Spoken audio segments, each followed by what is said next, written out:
అలంకరించేసి అభిషేకాలు కూడా రకరకాల రంగునీళ్ళతో చేసి చాలా ఇది చేస్తున్నారు. కానీ ఆయనకి కావాల్సింది స్వచ్ఛమైన గంగ, తర్వాత ఏంటంటే ఒక మారేడు దళము, ఇంత విభూది, ఈ 3 పర్ఫెక్ట్గా. దీనికి ఏది ఖర్చు లేదు కదా.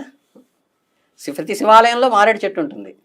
చక్కగా చెట్టుని ఇంత మారేడు దళం తీసుకెళ్ళి చక్కగా చెంబుతో మనమే ఒక రాగి చెంబు తీసుకెళ్ళి నీళ్లు పట్టుకుని చక్కగా అంత విభూతి తీసుకెళ్ళి ఒక చెంబు నీళ్లు పోసి మారేడు దళం పెట్టి శివుడికి విభూతి రాస్తే అనుగ్రహించేస్తాడు.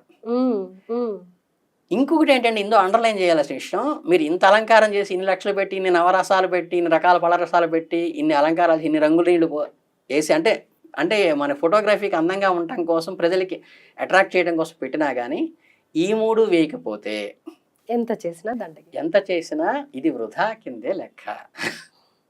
ధార్మికంగా చూస్తే ఏంటంటే ఆ 3 ఆయనకి ప్రధానం.